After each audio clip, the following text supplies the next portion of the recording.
You guys are mean. Lodi, leave her alone. Hello, goat lovers. Crystal and Derek here with Blue Cactus Dairy Goats. Howdy, long time no talk to. We are taking a break from the Pig Palace build today because we have to move the electric fence for the does. They have eaten down everything there is to eat in that pasture, so that's what we're doing today. Good morning, Vader. How you doing? Hey, Ledgy Ledge. What's up, buddy? Yeah, it's not good to have Champ chasing you around. Oh, he's feeling feisty. Hi, Merle. There's the luck buck with his tongue hanging out as usual, and Everest is out. All right, so Crystal's got the buck glove and she's gonna give some love. Lucky. If they'll accept it. You want pet? Aw, baby. he's like a sweet puppy, Oh. kinda. You don't want to share your pets, huh? Oh. Being sweet. You want pet, Merle? Yes. All right. Daddy's letting you be on the fence, huh? Uh-oh, he noticed. Hey, Legend. There's the Ledge himself. Hi, buddy. Merle. Kick their butt. Oh, Lucky's about peeing on me. Gross. Kick their butt. Good boy. Champ, you want pet? No, don't touch me. Don't touch me. All right. Good boys. Don't pee on me. So we're getting real close to kidding season and we're running out of time. It seems like everything takes more time than we plan on. But if time and money allow, one of the things I'd like to achieve before the kids hit the ground is I'd like to improve this buck pen situation. We're thinking probably a double A-frame like structure in here to give them all some more space because they are acting a little rowdy and Champ just kind of screams all day and it's, we'd like to give them all a little more space. Of course, I have 3 drakes in here to butcher that needs done ASAP, and I have to move these ducks to a duck pen because this is for the baby goats. And I also have to move these pullets to the chicken pen. But we've been putting off doing that because we want to butcher all the chickens over there. Because some of them are breaking eggs, and I don't want them to show these guys that bad habit. So yeah, we've just got like 1,000 things to do. It's okay because we have like all the time in the world to do it, right? No. Do you think we're gonna be able to get any of this done?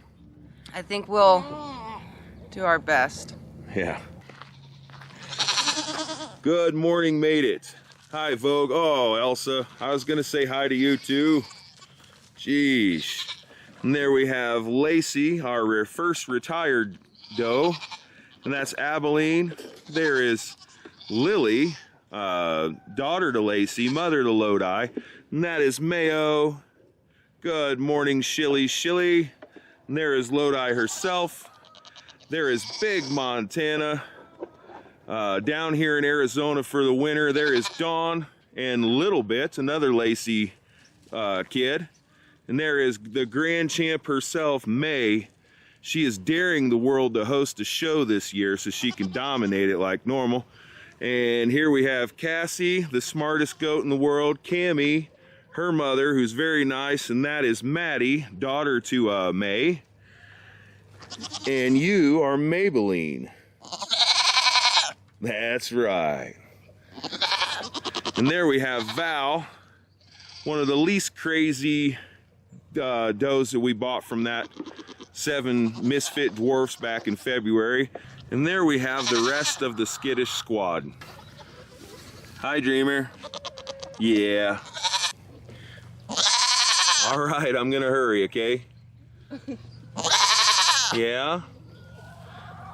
Is there anything else you'd like to say?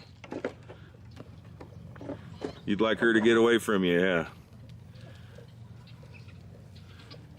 All right. You ready to watch me move the fence, Maybelline? What about you, Vogue?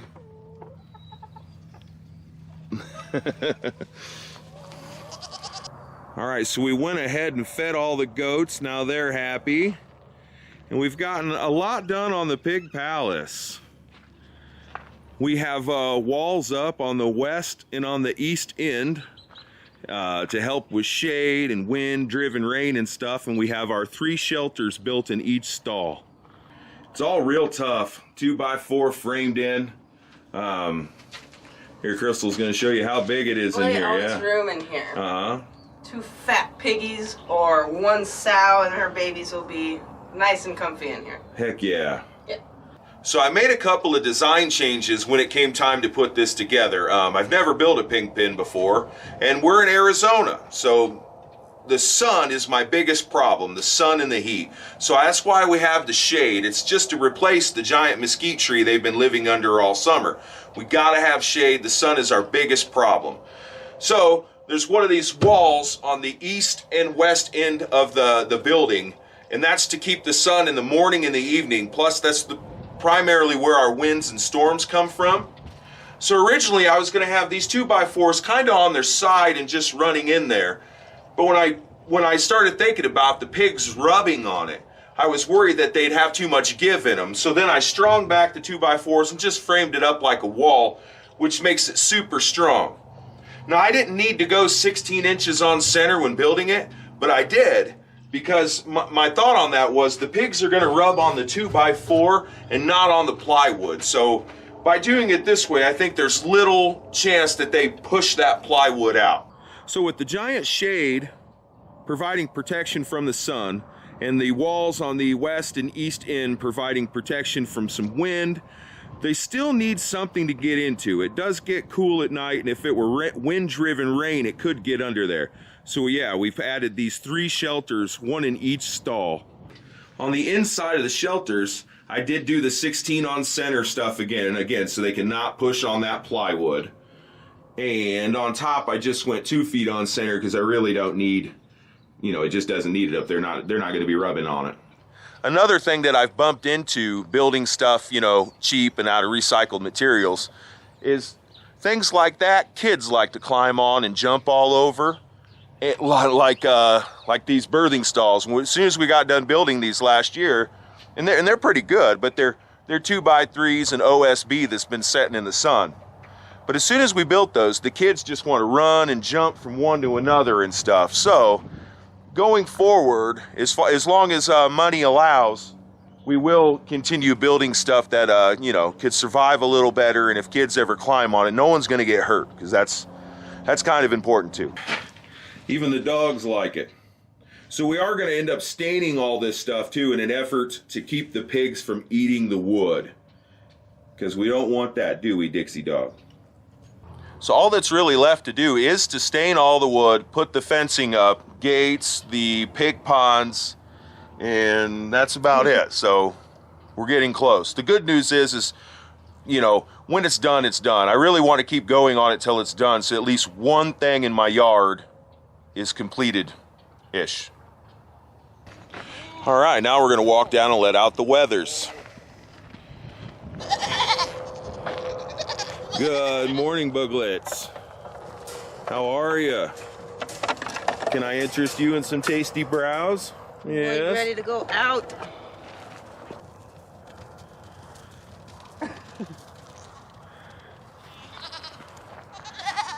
Happy goats, and they still have all kinds of stuff to eat down here. They are really, there's just a lot of food for them, really. It goes all the way down over there. All right, you guys get to mowing. All right, just finishing our lap here and thought there's something else new we could show you. It's a 275-gallon IBC tote. And I got it completely filled with water, and it's worth every penny in peace of mind. So my Achilles heel here at the ranch is always going to be water. If the power goes out, I don't have any water. Other than that, that's fine. I mean, we could, set in the shade and, we'd be all right without power, with the exception of water. I have long wanted a solar-powered well, but We're just not to it yet. So having this gives me a little peace of mind. If something were to happen and the well were ever to go dry, the first thing you kind of need is something like this that you could put in a truck and take it to your neighbors or take it into town and get water to keep everything going while you're saving up the money to have a new well dug. I can also use it for some rainwater harvesting. I can also use it for aquaponics, so it's a good investment. I wish I had several more of them. Cute little pig pile. What? He's coming. They're getting so big.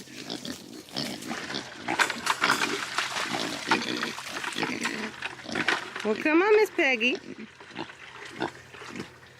Pig, pig, pig, pig, pig, pig, pig. Here they come. Well, it's getting later in the day, but how are you either way, huh?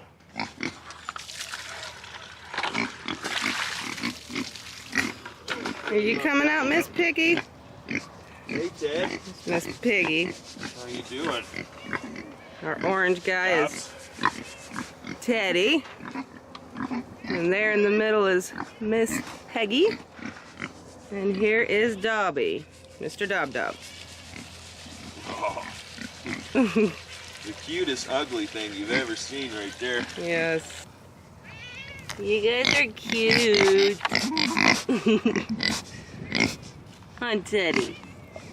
What is going on, Reaper? Jeez. He's over here demanding something. Look at your nose. These big, cute ears. I think he wants to eat the camera.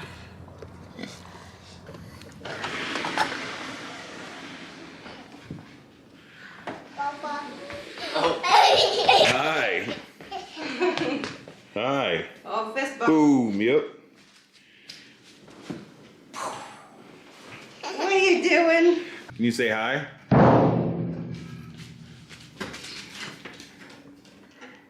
Who is that pretty girl?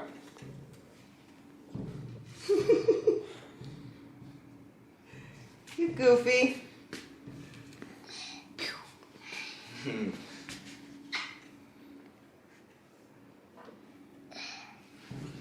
You just need all kinds of bumps. Oh, I know you. Oh. Okay, ready? Ready? Okay, so Iris and I are just going to give you the soap update. I did get a couple more soaps made, and as well I cut the last ones that I showed you guys. So we had the turmeric soap and the African clay soap. The turmeric one actually has lightened up quite a bit. You want to show them? She loves sniffing them. It doesn't smell. Isn't that pretty? So the turmeric soap actually lightened up quite a bit. You want to show? Right there. That one. I'm still really excited about this one because this one has, the turmeric just has a lot of benefits for your skin. And this one is the African clay, which turned out, you go ahead and sniff it. Does that one smell good? They don't have a scent. So, that swirl actually turned out pretty cool. It looks like in the center of it, it kind of got a little bit darker. Huh. You're so silly. Alright, so we're able to cut those ones, and then I told you I wanted to do the loofah. Now this is the tallow, my tallow soap recipe. And then, so I just put the tallow soap on the bottom, and then I mixed loofah in with some of that soap, poured it in the middle, and then right on top just the plain soap. So I didn't want a bar that had a ton of loofah in it, just because it can get a little bit rough. But anyway, it turned out pretty good. You want to smell that one? Now the soaps are safe after 48 hours. There's no lye or anything like that. So, if you guys can see, I thought it turned out pretty neat, actually. This one had me a little bit worried because that middle part, it just wasn't the loofah soap part of it. It was so runny, and it just wasn't hardening up. So I had to put the top on it, and that was actually getting thick pretty quick. So I had to put the top on it before it was actually ready, the loofah part of the soap. So, but it turned out okay. And then this is just another, this one's tallow, and this is another oatmeal honey. And for this time, just to try it out, I put bubble wrap around it. And it looks pretty cool. I think it looks cool. I might next time do it on the top. Let me see. But the bubble wrap gives like that honeycomb look. So next time I might not do it all the way around the soap and just kind of on the top, but I don't know. But I thought that looked pretty neat. I was excited about that. So some other really exciting news, something we've been waiting for months now. Our Simple Pulse machine finally came in. I have not opened the box yet. It came in just a few days ago. I need to go through it and just make sure all the parts are there and look at it and play with it and just be happy that it's here. But you know, we're not going to start using it obviously until we got some goats and milk. So we're a couple months out for that. So no big rush, but just really excited to finally have that here. So from December 1st, 2019 to October 1st, 2020, our goats have browsed off this whole side of the property, and they finished this pen. Then they got pinned up in there in their breeding pairs for 2 months, and since then, when they come back out on December 1st, they have eaten this entire run down here. So originally, we started rotating them around the property using the electric fence. The plan was that they would browse off a section, and that section would grow back, seed, and then they would be on it the next year. So it'd be like a whole year to a year and a half, closer to a year and a half before they were on it again, allowing the ground time to recover and any seed to get in there and root and start growing. But because of the drought, all of these areas did not grow back. All of that should be 2.5 feet to 3 feet tall. So because of the drought and because none of that stuff grew back, we are going to run out of hay this year. We're probably going to have enough pasture to browse them to about the end of May, mid-June, if we're lucky. So I'm going to start taking advantage of stuff, and every day that it's really windy and it makes the goats nervous to go out and browse, I'm just going to pin them up and feed them in the corral that day. If it's rainy or nasty out or anything like that, we're just going to put them in the corral that day and feed them. Because I'd rather have them pinned up a day or two a week and stretch my pasture, you know, as long as I can to hopefully get to the rainy season and hopefully it rains. I'd rather do that than just keep browsing them like we have been every day. And then, you know, say we get to April and they just got to be pinned up for 2 months, 3 months. I would rather that not be the case. So today we are going to be fencing in this area here from about that center path that we walk down to the weather pen. They're going to get all of this stuff, and it should keep them happy for a while. It goes all the way down there pretty far too. Now this area has never been browsed by them. It's got all kinds of grass and all kinds of little bushes and stuff like that they just love. At some point we're going to make a whole pasture video about what's in our pasture and, you know, and how we're using it and our hopes for the future, you know, but we just haven't gotten to it just yet. It'd make a better pasture video if things were green. You could see what we have. Now those of you who have been watching for a while might remember when we first got our electric fence and we just kind of grazed them around the corrals. This area right here was grazed off in January 2019, but even 2019 we didn't get much rain. This stuff never really grew back to its full potential. But there is something I want you to show you if you can see. This side over here has been browsed off, and this side never has. You can see this is, you know, got a gold, more of a wheat sheen to it, and this has more of a gray and a dead. And the reason for that is when the goats came through, they ate it all the way down, and they ate all that old dead and stuff out of there. According to a bunch of channels that I've been watching over the years, that's good. Removing all that dead and stuff, in theory, allows new shoots of grass and stuff to grow up, as well as the goat's hooves break the soil loose, and seed heads that were down in there can work their way in and get a chance to grow. So it's kind of all part of the process, but you got to have rain. And later this week we are going to get some rain, but in January the grass will not grow. We won't get any growth of any significance. I mean, things might green up a little bit, but we won't get any significant growth until July.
The electric fence moved and it's up. Everything's good all the way around. The only thing left to do is to move this section right here just kind of over to that, if you can see that, to where the new walkway, they don't walk out to the old pasture, they walk in this way to the new pasture.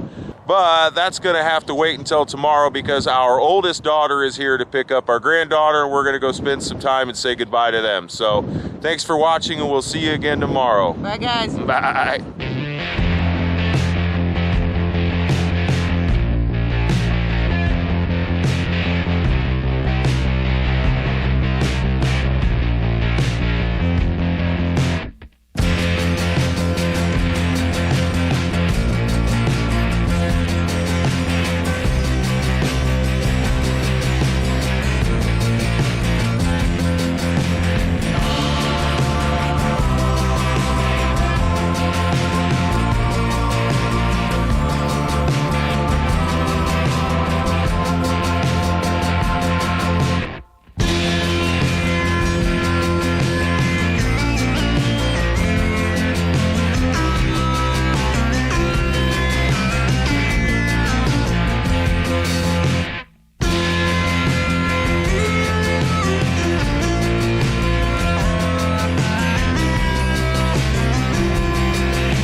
I have long wanted. I've wanted.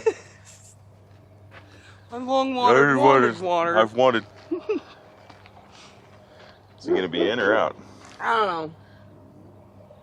I'll just stand there. I have long wanted. I was kidding. You have to start over.